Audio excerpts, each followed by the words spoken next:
Hi லக்கிட்டீஸ், எனக்கு நம்ம ஜிமினோட ஃபன்னாக ரொமான்டிக் ஹஸ்பண்ட் எபிசோட் 90 தான் பார்க்க போகிறோம். So it's must imagine your self. Okay, வாங்க நம்ம வீடியோக்குள்ளே போகலாம். லாஸ்ட் எதுவும் முடிச்சிருந்தோம் அப்படின்னா, பிடிச்சிருக்கா அப்படின்னு கேட்டபடி ஏட்டே லட்டுவியை பார்த்தபடி இருக்கா. இவ்வளோ சர்ப்ரைஸ் பண்ணால் யாருக்கு தான் பிடிக்காமல் இருக்கும்? உண்மையாகவே இந்த வீட்டை நீங்கள் வாங்கிட்டீங்களா? இல்லை, பொய்யா தான் வாங்கியிருக்கேன் சார். அப்புறம் என்னடி, உண்மையாகவே தான் வாங்கியிருக்கேன். ஆனால் எதுக்கு? நீ தான் இங்கே வந்துட்டியே, சும்மா வந்தால் பரவாயில்ல, காலேஜும் சேர்ந்துட்டேன்னு கேள்விப்பட்டேன். ஏன் நீங்கள் வந்து கூப்பிட்டா நான் வர மாட்டேனா? அடடா, இப்போ பேசுகிறது என்னோட பொண்டாட்டி தானா? சார் கிண்டல் பண்ணாதீங்க. எப்போ தாண்டி உரிமையாக என்கிட்ட மாமான்னு பேசுவ? ஏன் இப்போ மட்டும் நான் உங்ககிட்ட உரிமையாக பேசலையா? அது எனக்கு சார்னு கூப்பிட்டே பழகினதால மாற்றிக்க கொஞ்சம் கஷ்டமாக இருக்கு. பால் பொங்குது, உன் ஃப்ரெண்டை கூப்பிடு. ஆமாம், பால் பொங்குது அப்படின்னு அவள் ஸ்டவ் ஆஃப் பண்ண போக, ஏய் ஆஃப் பண்ணாதா, பால் பொங்கி வழியட்டும் அப்படின்னதும் அவள் புன்னகியோட சரின்னு தலையாட்டி அர்ச்சனாவை கூப்பிட்டா. அதுக்கப்புறம் 3 பேரும் பால் குடிச்சிட்டு அர்ச்சனா அந்த வீட்டுக்கு போயிடுறா. தென் லட்டு, இந்த சாரிலா நீ ரொம்ப அழகாக இருக்க. எத்தனை வாட்டி சொல்லுவீங்க? நான் ஒவ்வொரு தடவை சொல்லும் போதும் நீ இப்படி வெக்கப்படுறதை எப்போ நிறுத்துவியோ அது வரைக்கும் சொல்லுவேன். அவனை செல்லம்மா முறைச்சவ. செல்ஃபி எடுக்கலாமா சார் அப்படின்னு கேட்கா. ஹோய், இதெல்லாம் நீ கேட்கணுமா? வாடானா வரப்போகிறேன் அப்படின்னு அவன் ஃபோன் எடுத்து செல்ஃபி எடுக்க போக, இங்கே இல்லை வேறங்க வாங்க அப்படின்னு அவங்க பெட்ரூமில் இருந்த பால்கனிக்கு அழைச்சிட்டு போக, ஹே உனக்கும் இந்த இடம் பிடிச்சிருக்காடி? ரொம்ப நல்லா இருக்குல்ல, கொஞ்சம் டிஃப்ரெண்ட்டாக இருக்குல்ல? ஆமாம், எங்கேயும் நம்ம செடியெலாம் வளர்க்கலாம்.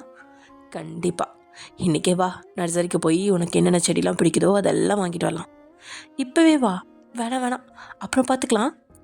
ஏண்டி, ஃபஸ்ட்டு செல்ஃபி அப்படின்னு 2 பேரும் செல்ஃபியாக எடுத்து தள்ள, ஒரு கட்டத்தில் லட்டுவை நெருங்கி நின்றுட்டு இருந்தவன் அவள் கன்னத்தில் கிஸ் பண்ணி ஃபோட்டோ எடுக்க, சார் என்ன பண்ணுறீங்க அப்படின்னு அவனை தள்ளிவிடா.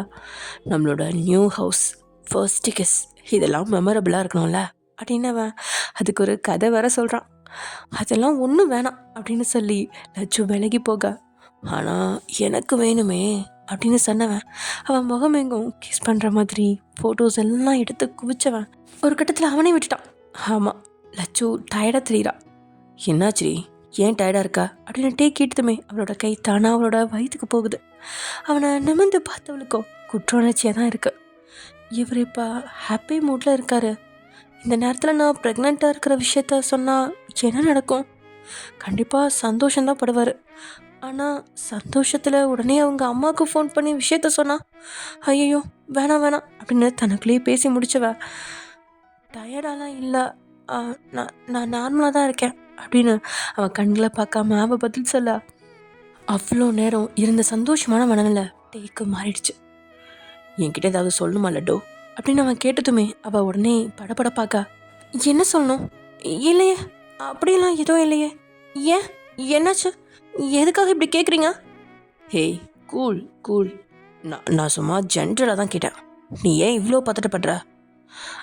இல்லை பதட்டம்லாம் படலை, நானும் சும்மா தான் கேட்டேன். ஏன் லட்டு, ஏன் என்கிட்ட இவ்வளோ சந்தோஷமான விஷயத்த கூட மறைக்கிற அப்படின்னு தனக்குள்ளேயே சொல்லிக்கிட்டா. டே தான் கண்களை மூடி திறந்து தன்னை நிதானத்துக்கு கொண்டு வரான். முன்னாடி மாதிரி எந்த விஷயத்தையும் அலசி ஆராயாம அவன் மேலே கோவப்பட அவன் விரும்பல. அவள் எதனால் இதை தன்கிட்ட சொல்ல மறுக்கிறா அப்படின்ற விஷயத்த அவனே தெரிஞ்சுக்க நினைக்கிறான். சரி, நீ டயர்டா இல்லைன்னா நம்ம ஷாப்பிங் போகலாமா? போகலாமே. அதே சமயம் கண்களை மூடி நிம்மதியான தூக்கத்தில் இருந்தவங்கள ஏதோ சுகமாக அவங்கள வருடுற மாதிரி இருக்கா. நீங்களும் தூக்கத்திலேயே தான் இதழ்களை விரித்து சிரித்து மெதுவாக அந்த தூக்கத்தோட பிடியில இருந்து வெளியே வந்து கண்களை திறந்து பார்க்க, வேற யாரு, உங்களோட கணவன் தான், அதாவது ஜிமின் தான். வேலையை முடிச்சுட்டு வந்தவன் ட்ரெஸ்ஸு கூட மாற்றாம உங்களோட கால்களை பிடிச்சு அமுக்கிட்டு இருக்கான்.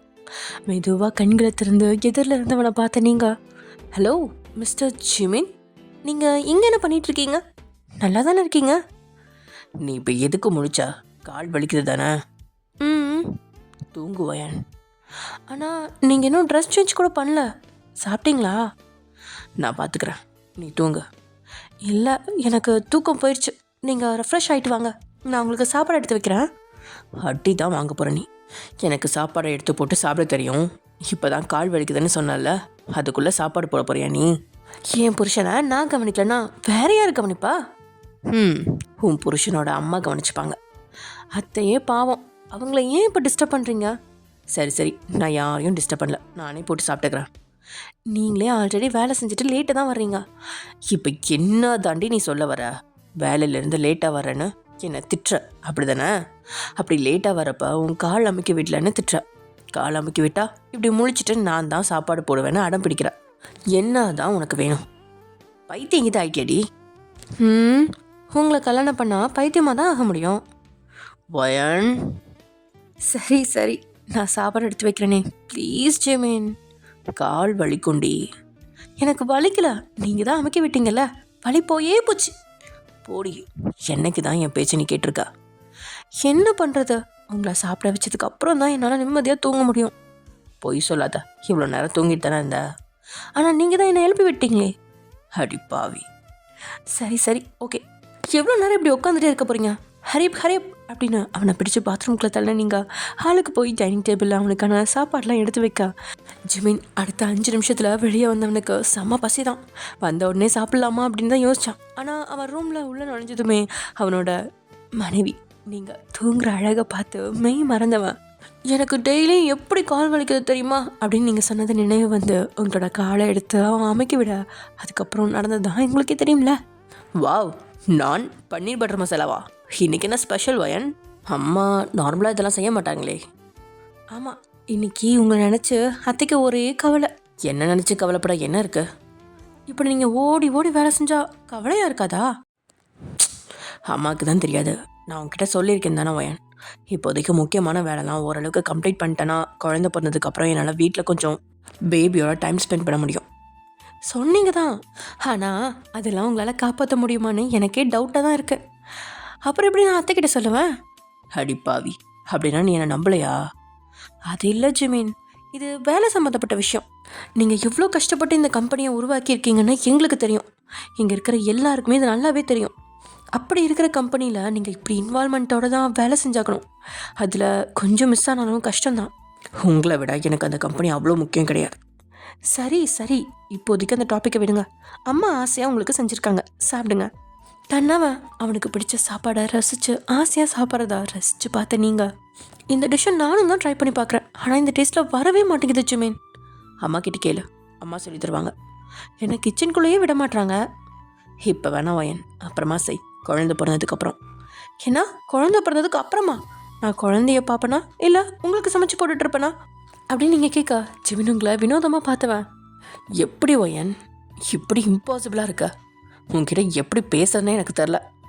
எப்படி பேசினாலும் அதுக்கு ஒரு கேட்டு போடுறா. என்னால் உங்ககிட்டலாம் பேச முடியலடி பைத்தியக்காரி அப்படின்னு ஜிமின் சொல்லிட்டு இருக்கா. அதே சமயம் எங்க ஏன்னா ஷாப்பிங் போகிறீங்களா, அதுவும் இந்த மாதிரி டைமில் அப்படின்னு அர்ச்சனா லட்சுவை பார்த்து கேட்டதும் டே கேள்விக்குறியிட அர்ச்சனாவை பார்த்து ஏன் என்னாச்சு, இது எந்த மாதிரி டைம்? உடனே அர்ச்சனாவும் பேந்த விழிக்க லட்சுக்கு அதிர்ச்சியில் வார்த்தையே வரல. அதுக்கப்புறம் அது ஒன்றும் இல்லை சார், நேற்று தான் நான் ஹாஸ்பிட்டல்லேருந்து வந்தேன்ல, நான் ரொம்ப வீக்காக இருக்கேன்னு டாக்டர் சொல்லியிருக்காங்க, அதனால தான் ரெஸ்ட் எடுக்கணும்ல, நீங்கள் திடீர்னு வெளியே கூட்டிகிட்டு போகிறேன்னு சொல்லவும் அதை தான் சொல்கிறா போல், அப்படி தானே அர்ச்சனா அப்படின்னதும் அவளோ ஆமாம்மா அதே தான் அப்படின்னு சமாளிக்க. ஒன்றும் பிரச்சனை இல்லை, என் பொண்டாட்டியாக நான் ரொம்ப கேர்ஃபுல்லாகவே பார்த்துப்பேன், கார் கூட ரொம்ப ஸ்லோவாக ஓட்டிகிட்டு போகிறேன், ஓகேவா? ஆனால் இன்னைக்கு போக வேண்டிய அவசியம் என்ன சார்? நீங்களும் நைட்டு ஃபுல்லாக தூங்காமல் ட்ரை பண்ணிட்டு வந்திருக்கீங்க, இப்படி இருக்கிற நிலமையில அவசியம் தானா அப்படின்னு அர்ச்சனா மறுபடியும் கேட்க. கண்டிப்பாக என்னால் இந்த வீட்டில் ஒரு நாள் கூட தங்க முடியாது. பால் காய்ச்சினா அன்றைக்கி அந்த வீட்டில் தான் தங்கணும். இப்போவே போய் நம்ம ஃபர்னிச்சர் எல்லாமே ஃபைனல் பண்ணிவிட்டு வந்துட்டோம்னா கண்டிப்பாக ஈவினிங்குள்ளே நம்ம வீட்டுக்கு வந்துடுவோம். சார் அதெல்லாம் செட் பண்ண லேட் ஆகுமே சார். அதுக்கெல்லாம் ஆள் இருக்காங்க, நீ எதை நினச்சும் கவலைப்பட வேணாம். இன்றைக்கி நம்ம வீட்டில் தான் நம்ம தூங்க போகிறோம். Got it? சார் சொல்கிறேன்னு தப்பாக நினைக்காதீங்க, நீங்களும் டயர்டாக இருக்கீங்க, லட்சவும் டயர்டாக இருக்கா அப்படின்னு அர்ச்சனா மறுபடியும் கேட்கா. இட்ஸ் ஓகே அர்ச்சனா, நாங்கள் பார்த்துக்குறோம் அப்படின்னு சொன்னவன் ரூம்குள்ளே போக சார் அப்படின்னு நீங்கள் கூப்பிட்ட சொல்லாச்சுனா அப்படின்னு நம்ம டேட்டே திரும்ப சார் நான் தான் உங்களை கூப்பிட்டேன். ஓ நீ கூப்பிட்டியா? எனக்கு அர்ச்சனா கூப்பிட்ட மாதிரி இருந்துச்சு. அது எப்படி என் வாய்ஸ்க்கும் அவள் வாய்ஸ்க்கும் டிஃப்ரெண்ட் தெரியாதா உங்களுக்கு? சார்னு கூப்பிட்றதுல என்ன டிஃப்ரெண்ட் தெரிய போகுது? நீயே சொல்லு, உனக்கும் எனக்கும் கல்யாணம் ஆயிடுச்சு, நீயும் சார் தான் சொல்கிற. அர்ச்சனா உன்னோட ஃப்ரெண்டு, அவளும் சார்னு தான் சொல்கிறா. அப்படின்னா ஷோ, நீங்கள் கொஞ்சம் வாயை மூடுறீங்களா? என்ன பேச்சு பேசுகிறீங்க? மாமா போதுமா? இதுக்கு தான் இந்த ட்ராமா? போய் கிளம்புங்க மாமா, நம்ம ஷாப்பிங் போகலாம், ஓகேவா? தட்ஸ் குட் மை பேபி அப்படின்னு சொன்னவன் அப்படியே ரூமுக்குள்ளே போயிடா. இந்த பக்கம் இருந்த அர்ச்சனாவோ லட்சம் முறைச்சி பார்த்தபடியே அவள் கையை பிடிச்ச வாயன் கூட அப்படின்னு அவளோட ரூமுக்கு அழைச்சிட்டு போனவ. இங்கே என்னடி நடக்குது? நீனும் அவர்கிட்ட உண்மையை சொல்லவே இல்லையா? எனக்கு பயமாக இருக்கச்சு. உனக்கு என்னடி பயம்? எல்லாரும் எங்களை தப்பாக நினைப்பாங்க. இதில் தப்பாக நினைக்க என்ன இருக்கு? என்ன இருக்கா? யோசிச்சு தான் பேசுறியா? இப்போ தான் இவர் வீட்டுக்கு வந்திருக்காரு. இப்போ வந்து நான் ப்ரெக்னெண்ட்டாக இருக்கேன்னு சொன்னேன்னா அப்புறம் கல்யாணத்துக்கு முன்னாடி நாங்கள் தப்பு பண்ணிட்ட மாதிரி தானே. அவர் வீட்டுக்கும் தெரியும், எங்கள் வீட்டுக்கும் தெரியும். 2 வீட்லேயும் முக்கியமாக என்னை பற்றி எப்படி நினைப்பாங்க அதை என்னால் இமேஜின் கூட பண்ணி பார்க்க முடியல. ஏற்கனவே அவங்க அம்மா என்னை கேவலமாக பேசியிருக்காங்க. அவங்களுக்கு என்னை பிடிக்கவும் செய்யாது. என் வயிற்றில் குழந்தை வளர்றது உண்மையாகவே ரொம்ப சந்தோஷமான விஷயம். ஆனால் இந்த விஷயத்த மற்றவங்க கிட்ட சொல்லும்போது அதே சந்தோஷத்தை நான் அவங்கக்கிட்டேயும் எதிர்பார்க்குறேன். இப்போ நான் விஷயத்த அவர்கிட்ட சொன்னால் கண்டிப்பாக அவங்க வீட்டுக்கு ஃபோன் பண்ணி சொல்லுவார். அவங்க ஏதாவது என் மனசு கஷ்டப்படுற மாதிரி பேசிட்டா அதுக்கப்புறம் என்னால் சந்தோஷமாக இந்த குழந்தைய பெற்றுக்க முடியாது அர்ச்சனா. ஒவ்வொரு தடவையும் அவங்க பேசின பேச்சை நினச்சி என் குழந்தை மேலே எனக்கு பாசம் இல்லாமல் போயிருமோன்னு எனக்கு பயமாக இருக்குது. ஏய் லூஸு, உண்மையாகவே உனக்கு பைத்தியம் தாண்டி பிடிச்சிருக்கு. நீ சொல்கிறதெல்லாம் எப்படி இருக்குது தெரியுமா? இந்த மூவிஸில் சீரியல் கதையிலலாம் நடக்கிற கதை மாதிரி சொல்கிற.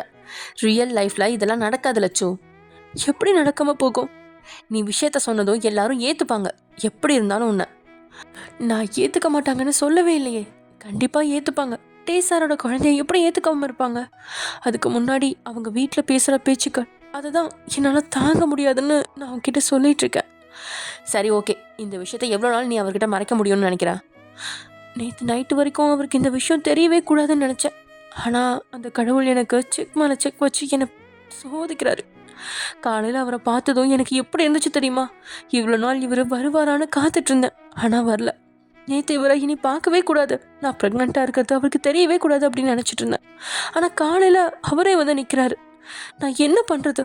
கண்டிப்பாக என்னால் ரொம்ப நாள் இந்த விஷயத்த மறைக்க முடியாது. ஆனால் மாற்றி சொல்ல முடியும். மாற்றி சொல்ல முடியுமா? ஆமாம், இப்போ விஷயத்த சொன்னால் தானே எல்லாரும் தப்பாக நினைப்பாங்க. இன்னும் ஒரு மாதம் கழித்து சொன்னா அப்போ இவரும் என் கூட இருக்காரு. அப்போ யாருக்கும் தப்பாக தெரியாதுல்ல. உன் கூட கூட்டு சேர்ந்ததுக்காக என்னையும் கூண்டில் ஏற்றாமல் இருந்தால் சரி. நீ சொல்கிறதெல்லாம் ஓகே தான். ஆனால் டேசாருக்கு மட்டும் உண்மை தெரிஞ்சுது. இந்த உண்மை தெரிஞ்ச 2 பேர், நீயும் நானும் மட்டும்தான். அதனால நான் வாய் திறக்க மாட்டேன் அப்படின்னு லட்சு சொல்ல, எனக்கு எதுக்கு வம்பு? உங்கள் பிரச்சனையில் நான் எப்போயுமே தலையிட மாட்டேன். ஆனால் உண்மையை சொல்லிட்டுறது பொய்யை விட பெஸ்ட்டு. எது வந்தாலும் ஃபேஸ் பண்ண பழகிக்கோ, என்னோட அனுபவத்தில் சொல்கிறேன் அப்படின்னு சொல்லி அர்ச்சனாவும் அதுக்கப்புறம் அவளோட வேலையை பார்க்க ஆரம்பிச்சிட்டான். லட்சு வெளியே வரும்போது வேட்டி சட்டையிலேருந்து நார்மல் டிஷர்ட் ஜீன்ஸ்க்கு மாறினாட்டே போலாமா லட்டு அப்படின்னு கேட்கா. இருங்க, நானும் சேஞ்ச் பண்ணிட்டு வந்துடுறேன். எதுக்கு லட்டு? இந்த சாரியே நல்லா தான் இருக்குது. குனிஞ்சு தன்னுடைய புடவையை பார்த்தவா சரி அப்படின்னு சொல்ல, அப்புறம் அப்படின்னுட்டே இழுத்தபடியே பேசிக்கிட்டே அர்ச்சனா வெளியே வராளா அப்படின்னு பார்த்துக்கிட்டே லட்டு இடையில கையை போட்டு அவளை நெருக்கி நிற்க ட்ரை பண்ண. ஆனால் அவளை தள்ளி விட்டு அர்ச்சனா இருக்கா அப்படின்னு கண்டிப்பாக சொல்ல, இதுக்கு தான் இன்னைக்கு அந்த வீட்டுக்கு போகலான்னு சொன்னேன் அப்படின்னு அவன் லட்டு தோல் மேலே கையை போட்டு அப்படியே ஷாப்பிங் பண்ண அவளை அழைச்சிட்டு வெளியே வந்தவன் வெளிப்படையாகவே காட்டிக்கல. அப்படின்னாலும் அவன் ரொம்பவே பத்திரமா பார்த்து தான் அவளை அழைச்சிட்டு போகிறான். வண்டியில் ஏறினதுலேருந்து லட்டுவோ அடிக்கடி அவனை பார்க்குறதும் அப்புறம் ரோட்டை பார்க்குறதுமாவே இருக்கா. ஒரு கிட்டத்தில் அவள் பக்கமாக திரும்பினவன், என்னாச்சு? எதுக்கு இப்படி அடிக்கடி பார்க்குற? என்கிட்ட ஏதாவது பேசணுமா? லட்டுவோ ஆமாம் அப்படிங்கிற மாதிரியும் இல்லை அப்படிங்கிற மாதிரியும் மாறி மாறி தலையாட்ட. ஏதாவது ஒரு சைடு தலையாட்டடி. லட்டு இல்லை அப்படிங்கிற மாதிரி தலையாட்டா. அமைதியாக இருக்கா. அவளும் அமைதியாயிட்டா. என்ன விஷயம்? ஒன்றும் இல்லையே. இப்போலாம் நீ நிறைய பொய் சொல்கிற. பொய்யா? நானா? ஆமாம், இவ்வளோ நேரம் என்னை பார்த்து ஏதோ சொல்லணும்னு நினைக்கிறேன், அப்புறம் எதுவும் சொல்லாமல் திரும்பிக்கிற. அப்புறம் எதுக்கு பார்த்தா? நான் உங்களை பார்க்கல, உங்கள் லிப்பை தான் பார்த்தேன். ஏன் லிப்பையா? அதில் என்ன இருக்கு? ஆமாம் அப்படின்னு அவளுக்கு முகம் அப்படி தான் சவக்குது. அவளோட முகசவத்தை பார்த்தவனுக்கு ஏதோ இன்ட்ரெஸ்டிங் விஷயம் இருக்குது அப்படின்னு தோண அவனும் எதுவும் பேசாமல் அவளை பார்த்த ஒன்றுமே இருக்கா. ரோட்டை பார்த்து வண்டி ஓட்டுங்க. என் லிப்பில் என்ன இருக்கு? அதை சொன்னால் நீங்கள் என்னை கிண்டல் பண்ணக்கூடாது, ஓகேவா?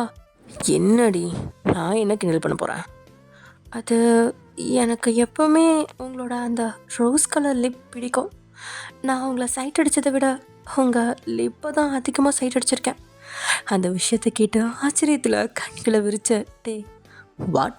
என்ன சொன்ன கமகைன்? இப்போ தானே உங்ககிட்ட சொன்னேன் கிண்டல் பண்ணக்கூடாதுன்னு. ஹேய், நான் எங்கடி கிண்டல் பண்ணேன்? திரும்ப அதை சொல்லணும் தானே கேட்குறீங்க. ஏன் உங்களுக்கு காது கேட்கலையா? காது தெளிவாக கேட்குதுடி. அதனால தான் இப்போ நீ பேசுறது அசரீரியா இல்லை உண்மையா, நீ தான் பேசுனியான்னு டவுட்டில் தான் திரும்பவும் கேட்குறேன். அதுக்கு லட்டுவோ பொய்யா முறைச்சு அப்படியே திரும்பிக்கிறா. ஹேய், என்ன லட்டு இப்படி பாதியிலே பேச்சு விட்டுட்டு போனால் என்ன அர்த்தம்? கம்ப்ளீட் பண்ணிட்டு போடி. என்ன கம்ப்ளீட் பண்ணணும்? அதுதான், நீ என்னோட லிப்பை சைட் அடிச்சிருக்க. அதை இவ்வளோ நாள் என்கிட்ட சொன்னியா கேடி? நான் அப்படி சொன்னால் நீங்கள் நான் எப்படி நினைப்பீங்களோன்னு இவ்வளோ நாள் சொல்லலை. இப்போ எப்படி தைரியம் வந்துச்சு? தெரியல அப்படின்னு நம்மளோட முகம் இன்னும் செவக்கா. அதுக்கு மேலே பேசாமல் முகத்தை திருப்பினவ, உனக்கு வெக்கமே நினைச்சோ அப்படின்னு தன்னை திட்டியும்ட்டா. அவனும் அவன் எதிர்பார்க்காத நேரத்தில் அவனோட கையை பிடிச்சு அவன் அருகில் இழுத்து உட்கார வைக்கா. சார், என்ன பண்ணுறீங்க? நான் பயந்துட்டேன். டோன்ட் வரி மை டியர், நான் கேர்ஃபுல்லாக தான் வண்டி ஓட்டுறேன். என்னையும் சேர்த்து ஓட்ட நினைக்கிறீங்க நீங்கள்? அதுக்கு டேயோ தன்னுடைய பற்கள் தெரிய சிரிக்கா. என்னை விடுங்க. ஏண்டி, என் பக்கத்திலே இரு அப்படின்னு அவளை தான் கை வளைவுக்குள்ள பிடிச்சிக்கா. ரொம்ப நாளைக்கு அப்புறம் அவனோட வாசம் அவன் மேலே சாஞ்சு அவனோட வாசத்தை சுவாசிச்சவ ஓரக்கண்ணால் அவனை பார்க்க. ஓரக்கண்ணால என்ன ஓரங்கட்டுறா, ஜட காட்டியே ரொம்ப வாட்டி வதைக்கிறா. சார். சொல்லுங்க எஸ்பி. நல்லா தான் பாடுறீங்க, ஆனால் இவ்வளோ நெருக்கமாக இருக்கணுமா என்ன? இன்னும் நெருக்கமாக இருக்கணும், ஆனால் இப்போ முடியல. சரி, நான் உனக்காக இப்போ பாட்டு பாடினல, ரொம்ப நாளாச்சுல லட்டு, நீ ஒரு பாட்டு பாட ப்ளீஸ். நானும் பாட்டு பாடி ரொம்ப நல்லாச்சு சார். வாய்ஸ் எப்படி இருக்கும்னு தெரியல. வாய்ஸ் எப்பவுமே ஸ்வீட்டாக தான் இருக்கும். எனக்காக பாடுறே. பாட இருங்க, என்ன பாடுறதுன்னு யோசிக்க வேணாமா? என்னை தொட்டு அள்ளிக்கொண்ட மன்னன் பேரும் என்னடி அப்படின்னு லட்சு அப்படியே பாட்டு பாடிட்டே இருக்கா. அவள் பாட பாடமே செலுத்துவன். யாரும் இல்லாத இடத்துல வண்டி நிறுத்தி அவளை தான் பக்கமாக திருப்ப. அவ்வளோ வெக்கத்தோட அவனை பார்க்க. இதுக்கு மேலே என்னால் முடியாது லட்டு அப்படின்னு சொன்னவன் அவள் இதெல்லாம் பொருத்தி அவளோட இதெல்லாம் பாரபட்சம் இல்லாமல் பயங்கரமாக கொடுக்குறான். ஒரு கட்டத்துக்கு மேலே அவள் தான் அவனோட நெஞ்சில் கையை வச்சு தள்ளினவா. என்ன பண்ணுறீங்க அப்படின்னு தன்னோட இதெல்லாம் தொட்டு பார்த்து கேட்க. அதுவும் லேசாக வீங்கின மாதிரி தான் அவளுக்கு தோணுது. லட்டு கம்ப்ளீட் பண்ணவே இல்லை, அதுக்குள்ளே எதுக்கடி போன? கம்ப்ளீட் பண்ணலையா? இன்னும் கொஞ்ச நேரம் போனால் என் லிப்ஸில் இருந்து பிளட்டே வந்துடும். என்னை இந்த ஒரு மாதம் ஏங்க வச்சேல, அந்த ஏக்கத்துக்கும் சேர்த்து வச்சு தான் இந்த கிஸ்ஸை அப்படின்னு சொல்லிட்டு இருக்கான் டே. அதே சமயம் இங்க என்ன சொல்கிறீங்க? உண்மையாவா? ஏன், உனக்கு இந்த விஷயம் தெரியாதா? இல்லையே, என்கிட்ட யாரும் இதை பற்றி எதுவுமே பேசல. அது எப்படி பேசாமல் இருப்பாங்க? சத்தியமாக சொல்கிறேன் ஜிமின், எனக்கு இந்த விஷயத்தை பற்றி எதுவுமே தெரியாது. சாராக்கு தெரியுமா? அவளுக்கு தெரியாமல் இருக்குமா? ஷோ, அப்பாவுக்கு என்னதான் ஆச்சு? எதுக்கு இவ்வளோ அவசரமாக கல்யாணம் பண்ண நினைக்கிறாரு? நீ ப்ரெக்னெண்ட்டாக இருக்கேன்னு உங்ககிட்ட எல்லா விஷயத்தையும் மறைச்சிட்டாங்க வயன். என்ன சொல்கிறீங்க ஜிமின்? ஆமாம், உங்கள் அப்பாவுக்கு 2 நாளைக்கு முன்னாடி மைல்டாக அட்டாக் வந்திருக்கு. வாட்? நீ பதட்டப்படாத, இதுக்கு தான் உங்ககிட்ட யாரும் சொல்ல. அப்பா அப்பா நல்லா இருக்காங்கல்ல? எஸ், மாமா நல்லா இருக்காங்க. நான் போய் பார்த்துட்டு தான் வந்தேன். நல்லா பேசுகிறாங்க, ஒன்றும் ப்ராப்ளம் இல்லை. ஆனால் இனிமேல் ரொம்ப கேர்ஃபுல்லாக இருக்க சொல்லியிருக்காங்க. ஆனால் எப்படியாச்சுன்னு யோசிக்கிறத விட உங்கள் அப்பா அவரோட கடைசி பொண்ணோட கல்யாணத்தையும் பார்க்கணுன்னு ஆசைப்படுறாரு. அதனால் ஏற்கனவே அவர் பார்த்து வச்ச மாப்பிள்ளையாம் அவர் ஃப்ரெண்டோட பையன்னு சொல்லி ஒருத்தனை கூட்டிகிட்டு வந்து சாராவை மீட் பண்ண வச்சுருக்காங்க. இந்த சாரா கூட என்கிட்ட எதுவுமே சொல்ல பாருங்களேன். பாவம், சாராவை நினச்சாதான் கவலையாக இருக்குது. ஜிமின், இதில் கவலைப்பட என்ன இருக்குது? நீங்கள் நேராக போங்க, போய் ஜேகேக்கு சாராவை கொடுக்க முடியுமான்னு அப்பாட்ட கேளுங்க. கண்டிப்பாக அப்பா நோ சொல்ல மாட்டாங்க. வயன், புரிஞ்சுதான் நீ பேசுறியா இல்லை புரியாமல் பேசுறியா? ஏன் ஜிமின்? உங்கள் அப்பா ஏற்கனவே சாராவுக்கு மாப்பிள்ளை பார்த்து வச்சிருக்காரு, புரியுதா? அந்த மாப்பிள்ளை இப்போ எல்லாத்துக்கும் இல்லை, சாராவுக்கு மட்டும் காட்டிட்டாரு. அந்த பையனை தான் கல்யாணம் பண்ணணும்னு சாரா கிட்ட வாக்குறுதியும் வாங்கியிருக்காரு. எமோஷனல் பிளாக்மெயில் பண்ணியிருக்காரு, புரியுதா? இந்த நேரத்தில் போய் நான் ஜேகேக்கு உங்கள் பொண்ணை கொடுங்கன்னு கேட்டால் உங்கள் அப்பா என்ன சொல்லுவார்? ஏற்கனவே அவர் என் தம்பியை இன்சல்ட் பண்ணி பேசியிருக்காரு. அதை என்னால் இப்போ கூட மறக்க முடியல வயன். இப்போ போய் நான் மறுபடியும் ஜேகேக்கு பொண்ணு கேட்டு திரும்பவும் இன்சல்ட் பண்ணுற மாதிரி ஏதாவது பேசினா அதை என்னால் மறக்க முடியாது. ஏற்கனவே மாப்பிள்ளை பார்க்க உங்கள் வீட்டோட மூத்த மாப்பிள்ளைங்கிற ஒரு மரியாதை கூட இல்லாமல் முடிவு பண்ணியிருக்காரு. இதில் நான் என்ன பண்ண முடியும்? ஒரு வேளை என்னை கூப்பிட்டு சாராவுக்கு மாப்பிள்ளை பார்க்கலான்னு இருக்கோம் மாப்பிள்ள, நீங்களும் பாருங்கள் நானும் பார்க்குறேன், நல்ல இடமா வந்தால் முடிச்சிடுவோம். இப்படி பேசினா நான் அந்த நேரத்தில் ஜேகே பற்றி சொன்னால் சரியாக இருந்திருக்கும். ஆனால் உங்கள் அப்பா தான் எல்லாத்தையும் முடிவு பண்ணிட்டாரே. இப்போ அவர் இருக்கிற ஹெல்த் கண்டிஷனுக்கு அவர் உணர்ச்சி வசப்படக்கூடாது, அதையும் நம்ம பார்த்துக்கணும். எனக்கு தெரிஞ்சு சாரா அதனால தான் உங்ககிட்ட கூட எதுவும் சொல்லாமல் இருந்திருப்பா. அவன் நிலைமையும் ரொம்ப கஷ்டம்தான். அப்படின்னா ஜேகே சாரா லவ்? எல்லோரும் லவ் பண்ணுறவங்களே கல்யாணம் பண்ணுறாங்க, விடு. என்ன ஜிமின் இவ்வளோ ஈஸியாக சொல்கிறீங்க? ஜேகேக்கு இந்த விஷயம் தெரியுமா? நீ எல்லாத்தையும் என்கிட்டயே கேள்றி. நான் என்ன இன்ஃபார்மரா? ஆஃபீஸில் இருந்தேன், திடீர்னு உங்கள் அப்பா ஃபோன் பண்ணி வீட்டுக்கு கூப்பிட்டாரு. வீட்டுக்கு போனதுக்கப்புறம் தான் உங்கள் அப்பாவுக்கு ஹார்ட் அட்டாக் வந்ததே எனக்கு தெரிஞ்சுது. அதுக்கப்புறம் அடுத்தடுத்த விஷயத்த சொல்லும்போது நீ என்ன ரியாக்ட் பண்ணுவ? சாரா பாவம், ஏதாவது பண்ணுங்க ஜிமினா. இங்கே பாரு வயன், அது என்னோடய ஃபேமிலியாக இருந்திருந்தா கண்டிப்பாக நான் ஏதாவது பண்ணியிருப்பேன். இது உன்னோட ஃபேமிலி. என்ன ஜிமின் இப்படி பிரித்து பேசுகிறீங்க? வேறு எப்படி பேச சொல்கிறா? என் கூட கலந்து நீங்கள் எதுவுமே பண்ணலையே. இப்போ என்னோடய உரிமைக்காக நான் போய் சண்டை போடுற நிலமையிலையும் இல்லை. அதனால் இதை ஃப்ரீயாக விடு. எப்படி ஃப்ரீயாக விட முடியும்? இங்கே பாரு வயன், உங்ககிட்ட நான் தெளிவாக தான் பேசுகிறேன். உன்னோட ஹெல்த்தும் இப்போ சரியில்லை, உங்கள் அப்பாவோட ஹெல்த்தும் சரியில்லை. அதனால் எல்லாத்தையும் புரிஞ்சு நடந்துக்கோ. சுமூகமான நிலைமை எங்கேயுமே இல்லை. நடக்கிறத ஏற்றுக்கோங்க. ஒரு அண்ணனா உங்களுக்கு உங்கள் தம்பியோட காதல் பெருசாகவே தெரியலையா ஜிமின்? எனக்கு தெரிஞ்ச காதல் பெரிய விஷயமா இருக்கலாம், ஆனால் குடும்பத்தில் பிரச்சனை வரும்ன்றப்ப அந்த காதல் வேணான்னு நான் சொல்லுவேன். அப்போ நீங்கள் ஜேகேக்கு வாக்கு கொடுக்கலையா? நான் எந்த வாக்கும் கொடுக்கல வயன். அவனை ஃபாரின் போய் படிக்க மட்டும்தான் சொல்லியிருக்கேன். மேபி ஃப்யூச்சரில் அவங்க 2 பேரும் ஒன்றா சேர்கிற மாதிரி நிலமை வந்துச்சுன்னா கண்டிப்பாக சேர்த்து வச்சுருப்பேன். ஆனால் இப்போ அப்படி கிடையாதே. நீயே சொல்லு, இப்போ நான் என்ன பண்ணுறது? உங்கள் அப்பா கிட்டே போய் நான் பேசவா? உங்கள் அப்பா வேணான்னு சொன்னா அது எவ்வளோ பெரிய இன்சல்ட்டாக இருக்கும். அதுக்கப்புறம் உங்கள் அப்பாவும் நானும் ஒருத்தருக்கு ஒருத்தர் பார்த்துக்கவே முடியாது, பார்த்துக்கோ. சரியா அந்த நேரம்னு பார்த்து ஜிமினுக்கு ஜேகே கிட்ட இருந்து கால் வர ஃபோனை எடுத்தவனும் உங்களை பார்த்துட்டு அட்டென்ட் பண்ணி காதில் வைக்க, நீங்களும் யாருன்னு கண்களால் கேட்க ஃபோனை திருப்பி அவன் காட்டா ஸ்பீக்கரில் போடுங்க அப்படின்னு சொன்னதும் அவனும் ஸ்பீக்கரில் போட்டு, ஹலோ ஜேகே அண்ணா எப்படி இருக்கீங்க? நல்லா இருக்கீங்களா? அண்ணி நல்லா இருக்காங்களா? செக்கப் எல்லாம் சரியாக போயிட்டு வரீங்களா? அம்மா எப்படி இருக்காங்க? எல்லாருமே நல்லா இருக்காங்கடா. நீ அங்கே எப்படி இருக்க? சாப்பிட்டியா? படிப்பெல்லாம் எப்படி போகுது? எல்லாம் நல்லா போகுதுண்ணா. சரி, அம்மாட்ட பேசுறியா? இல்லைண்ணா, உங்ககிட்ட தான் பேசணும். என்ன விஷயம்? அது சொல்லு. அண்ணியோட அப்பாவுக்கு 2 நாளைக்கு முன்னாடி ஹார்ட் அட்டாக் வந்துச்சுண்ணா. உனக்கு இந்த விஷயம் தெரியுமா? ஆமாம், ஹாஸ்பிட்டலில் இருந்தப்போ சாரா மெசேஜ் போட்டிருந்தா. ஆனால் எனக்கு இப்போ தான் இந்த விஷயம் தெரியும். ஏண்ணா என்னாச்சு? ஏன்னா உங்கள் அண்ணி தான் ப்ரெக்னெண்ட்டாக இருக்கால, பயந்துருவாளோன்னு சொல்லாமல் விட்டுட்டாங்க. அப்படியா? அதுவும் நல்லதுக்கு தானே. சரி, வேற என்ன கேட்கணும்? அவங்க நல்லா இருக்காங்களாண்ணா? நல்லா இருக்காரு. இப்போ தான் இன்றைக்கி தான் போய் பார்த்துட்டு வந்தேன். சரிண்ணா. வேற? அது சாரா அப்படின்னு அவன் தயங்க. சொல்லு. சாராவும் இருந்தாளாண்ணாங்க? ஆமாம். என்னாச்சுன்னு தெரியலண்ணா. ஒரு 2 நாளாக எக்ஸாக்டாக சொல்லணுன்னா ஹாஸ்பிட்டலில் அங்கிளை அட்மிட் பண்ணப்போ மெசேஜ் பண்ணியிருந்தா. அதுக்கப்புறம் அவங்க அப்பா ஹெல்த்தை பற்றி கேட்குறதுக்காக கால் மெசேஜ்லாம் பண்ணுறேன், எதுவுமே போகல. இப்படி எப்பவும் நடக்காதுண்ணா. அதுதான் எனக்கு கொஞ்சம் பயமாக இருந்துச்சு. எந்த பிரச்சனையும் இல்லையேண்ணா. அதை கேட்டு ஜிமின் அமைதியாக இருக்கா. நீங்கள் தான். அப்போ நீ தினமும் பேசிகிட்ருக்கியா ஜேகே? இல்லை தினமும்லாம் பேச மாட்டா நீ, எப்போயாவது தான் பேசுவேன் அப்படின்னு ஜேகே சமாளிக்கா. நான் உன்னை படிக்க மட்டும்தானே சொன்னேன், பேச்சே வச்சுக்க கூடாதுன்னு சொன்னா இல்லையா? நிலைமை எப்போ எப்படி மாறும்னு யாராலையும் சொல்ல முடியாது ஜேகே. உன் படிப்பு மட்டும்தான் உன்னை காப்பாற்றும். ஏற்கனவே உன்னோட நேமை நீ ஸ்பாயில் பண்ணிக்க பார்த்துக்கோ அப்படின்னு மட்டும் சொல்லிட்டு ஜிமின் ஃபோனை கட் பண்ணிட்டா. ஏங்க இப்படி பேசி கட் பண்ணீங்க? பாவாவன். சில கசப்பான அனுபவங்களை அவனும் இந்த வாழ்க்கையில் கடத்து தான் வந்தாகணும், வேறு வழியில் வயன். ஜிமின், நான் வேணா அப்பா கிட்ட. இன்னாஃப் வயன், இன்னாஃப். இதோட இந்த பேச்சை விட்டுரு. ஒரு ட்ரை கூட பண்ணாமல் இப்படி தோல்வியை ஒத்துக்கிறீங்களே ஜிமின். எனக்கு அதோட ரிசல்ட் தெரியும், அதனால் இதை மூவ் பண்ணாமல் இருக்கிறது நம்ம 2 பேர்த்துக்கும் நல்லது. அதை மீறி ஏதாவது அசம்பாவிதம் நடக்கணும்னு நினச்சின்னா தாராளமாக நீ பண்ண, உன்னை நான் தடுக்க மாட்டேன் அப்படின்னு கோமா சொல்லிட்டு அவன் வீட்டை விட்டு போக.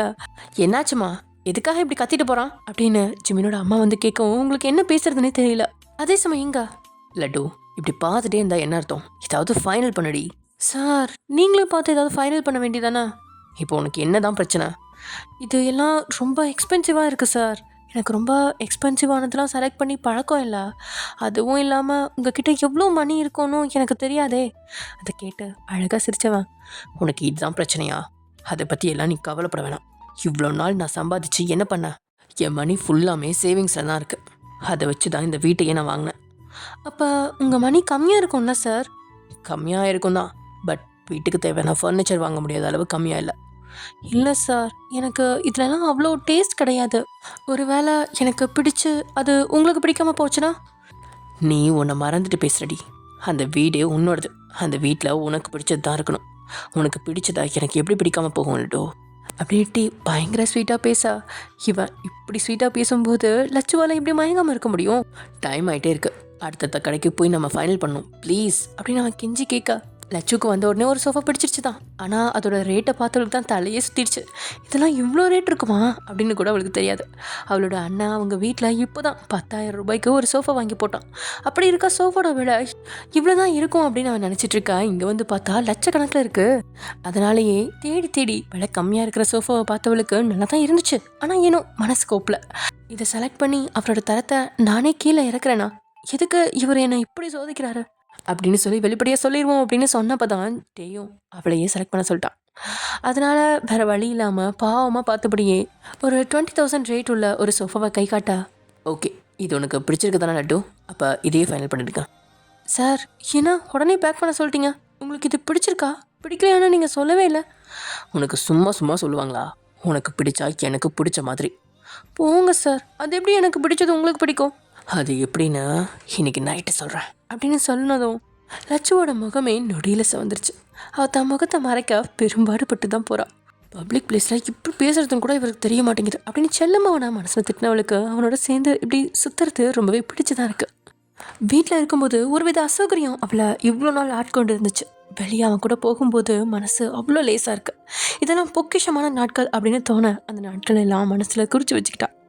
அடுத்து எங்கே சார் போகணும்? அடுத்து நம்ம சாப்பிட போகலாம். நீ ரொம்ப டயர்டாக தெரியல. வேலையெல்லாம் முடிச்சுட்டு சாப்பிட்லாமே. அப்படின்னா நம்ம டின்னர் தான் சாப்பிட முடியும் அப்படின்னு சொன்னபடியே உங்களை அழைச்சிட்டு பக்கத்தில் இருந்த ரெஸ்டாரண்ட்டுக்கு போனவன் முதல்ல அவளுக்கு ஆப்பிள் ஜூஸ் ஆர்டர் பண்ண. அவளோ அவனையே தான் பார்த்துட்ருக்கா. டே அவளை பார்க்காமலே அவங்க 2 பேத்துக்கும் தேவையான சாப்பாடெலாம் வெயிட்டு சொல்லிட்டு, எதுக்கு என்ன இப்படி பார்த்துட்டே இருக்கா அப்படின்னு கேட்கா. இல்லை எனக்கு ஒன்றும் இல்லை அப்படின்னு அவள் முடிக்கா. என்ன கேட்கணும் லட்டு? உங்களுக்கு என்னாச்சு சார்? எனக்கு ஒன்றும் ஆகலே, ஏன் அப்படி கேட்குற? இல்லை, இதுக்கு முன்னாடியே நம்ம வெளியே சாப்பிட போயிருக்கோம் தான். ஆனால் அப்போல்லாம் நீங்கள் ஃபுட்டு மட்டும்தான் ஆர்டர் பண்ணுவீங்க. இது என்ன புதுசாக ஜூஸ்? காலையிலையும் எனக்கு ஜூஸ் அடித்து வச்சுருந்தீங்க, இப்போவும் ஜூஸ். ஏன் உனக்கு ஜூஸ் பிடிக்காதா?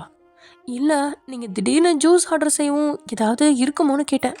உங்களை கேள்விக்குறியாக பார்த்து. விஷயம் இருக்குதான். ஏன்னா இருக்கா? அப்போது விஷயம் இவருக்கு தெரிஞ்சிருச்சா? என்ன சார் விஷயம்? ஏன் உனக்கு தெரியாதா? என்ன, எனக்கு எப்படி அது? நேற்று டாக்டர் சொன்னப்ப நீ கேட்கலையா? அப்படின்னா இவருக்கு எல்லா விஷயமும் தெரிஞ்சிருச்சா? அப்போ ஏன் இவ்வளோ நேரம் அவர் என்கிட்ட சொல்லவே இல்லை? சார், உங்களுக்கு எப்படி? அர்ச்சனா தான் சொன்னான். என்கிட்ட எதுவும் சொல்லலைன்னு சொன்னா? அப்போ பொய் சொன்னாலா என்கிட்ட அப்படின்னு மனசுக்குள்ள நினச்சி லட்சு. அவள் என்ன சொன்னா சார் அப்படின்னு லட்சு தயக்கத்துடைய அவன்கிட்ட கேட்கா. நீ ரொம்ப வீக்காக இருக்கேன்னு சொன்னான். நல்லா ஹெல்த்தியாக சாப்பிடணுன்னு சொன்னான். அதனால தான் உனக்கு ஹெல்த்தியான ஃபுட்லாம் ஆர்டர் போட்டிருக்கேன். அதே மாதிரி ஜூஸ், நீ அடிக்கடி ஜூஸ் எடுத்துக்கோ. அப்போ தான் நீ ரொம்ப ஹெல்த்தியாக இருப்ப. அவ்வளோ சொன்னதை கேட்டதுக்கப்புறம் தான் எதிரில் இருந்த கண்ணாடி டம்ளரோட தண்ணியை வேகமாக எடுத்து தான் வாயில் சரிச்சுக்க. அப்போ தான் அவளுக்கு ஆசுவாசமாக இருக்குது. இதோ ஜூஸ் வந்துருச்சு, குடி அப்படின்னு அவகிட்ட ஜூஸ் டம்ளரை நீட்டினவன், இன்னும் எவ்வளோ நாள் நீ என்கிட்ட எதையும் சொல்லாமல் இருக்கேன்னு நானும் பார்க்குறேன் அப்படின்னு மனசில் நினச்சபடியே அவன் அவளை பார்க்க. லட்சுவும் அவனோட இந்த பார்வையை தவிர்க்க நினச்சி, அப்புறம் சார் ஊர்லலாம் எப்படி இருக்காங்க உங்கள் அம்மா அப்பா அப்படின்னு கேட்டதுமே அவனோட முகம் சட்டுன்னு மாற. அவனோட முகம் மாற்றம் எதனால் அப்படின்னு புரியாதவளோ, என்னாச்சு சார் உங்கள் ஃபேஸ் ஏன் ஒரு மாதிரி ஆயிடுச்சு? நல்லா இருக்காங்க, எல்லாரும் சூப்பராக இருக்காங்க. ஏன்? இல்லை, எனக்கு ஒரு மாதிரி குற்ற உணர்ச்சி இருந்துகிட்டே இருக்கு. என்ன குற்ற உணர்ச்சியாக இருக்கா? எதனால? அது என்ன இருந்தாலும் உங்களை அப்படி ஒரு சுச்சுவேஷனில் நான் விட்டுட்டு வந்திருக்க கூடாதுல்ல சார். என்னதான் இருந்தாலும் அவங்க என்னோட மாமியார், உங்கள் அம்மா. அவங்களுக்கு ஹாஸ்பிட்டல்லேருந்து தேவையானதை செஞ்சுருக்கணும் தானே. நான் உயிர் போகிற நிலமையில ஒருத்தர் இருக்கும்போது என்ன நடந்தாலும் பரவாயில்லன்னு எல்லாத்தையும் விட்டுட்டு வந்தது தப்பு தானே சார். எனக்கு புரியுது அது தப்புன்னு. ஆனால் அந்த இடத்துல என்னை பார்த்தா அவங்க அம்மா டென்ஷன் ஆவாங்க. உடம்பு முடியாமல் இருக்கும்போது அவங்க டென்ஷன் ஆகுறது நல்லதில்லை தானே. அதான் அவங்க எல்லாரையும் விட்டுட்டு நான் பிரிஞ்சு வந்துட்டேன். அப்போ எங்கள் அம்மாவுக்காக நீ என்னை பிரிஞ்சு வந்திருக்க, கரெக்டா? உங்கள் அம்மாவோட உடம்புக்கு அப்படின்னு எதை சொல்ல வரா? கிரேட். இதனால என்ன ப்ரூவ் பண்ண? இந்த உலகத்தையே நீ தான் கிரேட் மருமகள்னா. அவனோட பேச்சு வித்தியாசமாக இருக்கா? என்னாச்சு அவருக்கு? நான் எதுவும் தப்பாக பேசலையே. ஒருவேளை அவங்க அம்மாவை பார்த்துக்கலன்னு கோவத்தில் பேசுகிறாரோ அப்படின்னு நினச்சிட்டு. கோவமா அப்படின்னு வெளிப்படையாகவே லட்சு கேட்கா. உன் மேலே செம்ம கோவத்தில் இருக்கேன். என்னை நீ எப்போ தான் நம்புவ சொல்லு? உன்னோட நம்பிக்கையை பெறறதுக்கு நான் என்ன தான் பண்ணும்? ஏன் சார் இப்படிலாம் பேசுகிறீங்க? சும்மா எதுவும் பேசாத. எங்கள் அம்மா இவ்வளோ ரூடாக உன்கிட்ட பேசியிருக்காங்க. ஏன் நீ எதை என்கிட்ட சொல்லு. எதுக்காக நீ என்கிட்ட இருந்து மறைச்ச? எனக்கு அதுக்கான காரணம் தெரிஞ்சே ஆகணும். சார் இப்போது அதெல்லாம் தேவைதானா? எனக்கு தேவைதான். உன்கிட்ட இதெல்லாம் கேட்கணும்னு தான் நினச்சிட்டு நான் இங்கே வந்தேன். ஆனால் உன்னோட கோவத்தை பார்த்துட்டு நான் சைலண்ட் ஆகிட்டேன். வீட்டுக்கு போய் நம்ம பேசலாமா? ஏன், இப்போ உனக்கு வேறு ஏதாவது வேலை இருக்கா? இல்லை சார், நம்ம ஃபர்னிச்சர் மட்டும்தான் செலக்ட் பண்ணியிருக்கோம். ஒன்றும் பிரச்சனை இல்லை. நம்ம சாப்பிட்ற வரைக்கும் இதை பற்றி டிஸ்கஸ் பண்ணிட்டு போகலாம். எனக்கு காரணத்தை மட்டும் சொல்லு. என்ன காரணத்தை சார் நான் சொல்லுவேன்?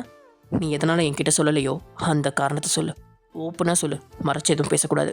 அது நம்ம கல்யாணத்தப்போ எந்த பிரச்சனையும் வேணான்னு நினச்சேன். சின்ன சின்ன பிரச்சனையெல்லாம் உங்ககிட்ட சொன்னால் பெருசு பண்ணி அப்புறம் நம்ம மேரேஜே நடக்காமல் போயிடுமோன்னு பயமாக இருந்துச்சு. அது மட்டும் தான் காரணமா? அதுவும் இல்லாமல் அத்தையை பற்றி உங்ககிட்ட சொன்னால் நீங்கள் நம்புவீங்களான்னு எனக்கு ஒரு டவுட் இருந்துச்சு. அப்போது நீ என்னை நம்பலை.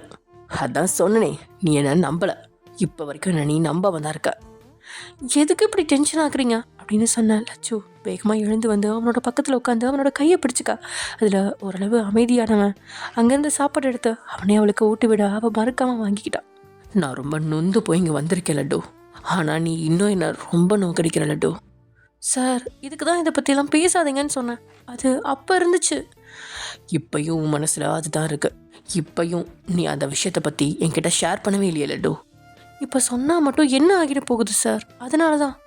சரி, ஓகே, உன் இஷ்டம். உன் வாழ்க்கையில் நான் எவ்வளோ இம்பார்ட்டன்ட் பர்சன்னு எனக்கு நீ நிரூபிச்சிட்டே இருக்க. இப்படிலாம் பேசாதீங்க அப்படின்னவ இப்போது அந்த சாப்பாடை எடுத்து அவனுக்கு ஊட்ட. அவனும் இல்லை எனக்கு போதும் அப்படின்னு எழுந்துக்கிட்டான். அவன் போனதுமே அவ்வளோ இல்லை, நான் இப்படி பண்ணக்கூடாது. அவர் ஆல்ரெடி ரொம்ப ஹர்ட் ஆயிருக்காரு. இந்த குழந்தை விஷயத்த சொல்லாமல் நான் மறைச்சது தெரிஞ்சா அவ்வளோதான். அவரால் தாங்கிக்கவே முடியாது. இப்போ வரைக்கும் அவங்க அம்மா பேசினது நான் சொல்லலைன்னு ரொம்ப கஷ்டப்படுறாரு. இதுக்கு மேலே குழந்தை விஷயத்த நான் மறைக்க மாட்டேன். இன்றைக்கி அவர்கிட்ட நான் சொல்ல போகிறேன். அவர் பாவம். அவரோட சந்தோஷத்துக்காக யார் எது சொன்னாலும் நான் தாங்கிப்பேன். எனக்கு இந்த உலகத்தில் அவரை தவிர வேறு எதுவுமே முக்கியமில்லை. I love you so much டே அப்படின்னு மனசில் அவன்கிட்ட பேசிக்கிட்ட லட்டு சாப்பாடை சாப்பிடாம எழுந்துக்கு போக அதுக்குள்ளே ஹேண்ட் வாஷ் பண்ணிட்டு வந்தவனும், நீ என்ன பண்ணிகிட்ருக்க? சாப்பிடலையா? இல்லை எனக்கும் போதும் அப்படின்னு லட்சு எழுந்துக்கு பார்க்க. Laddu coma, sorry. எனக்கு கோவம் வந்தால் கூட உன்கிட்ட காட்டக்கூடாதா லட்டு? எனக்கு எவ்வளோ கஷ்டமாக இருந்துச்சு தெரியுமா? நீ என்னை நம்பலன்னு நினைக்கும் போது தான் ரொம்ப வலியாக இருந்துச்சு. சார் ப்ளீஸ் திரும்ப திரும்ப அப்படி சொல்லாதீங்க. நான் உங்களை நம்பாமல் எல்லாம் இல்லை. அப்போ என்கிட்ட எல்லா விஷயத்தையும் சொல்கிறியா? கண்டிப்பாக சொல்கிறேன். இன்றைக்கி நைட்டு நம்மளோட வீட்டில் நம்ம ரூமில் என் மனசில் இருக்க எல்லா விஷயத்தையும் உங்ககிட்ட ஷேர் பண்ணுறேன். போதுமா? இந்த 1 month நீ எவ்வளோ கஷ்டப்பட்டியோ அதையும் என்கிட்ட சொல்லணும். சொல்கிறேன், நீங்களும் சொல்லணும். கஷ்டப்பட்டேன் தான் நானும். ஆனால் உன்னை விடலை. அது எப்படி உங்களுக்கு தெரியும்? எனக்கு தெரியும்.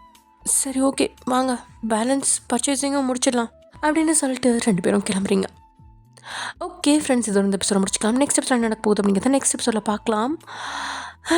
இனிமேல் தான் நிறைய விஷயங்கள் நடக்க போகுது. ஸோ காத்திருங்கள். பாய்.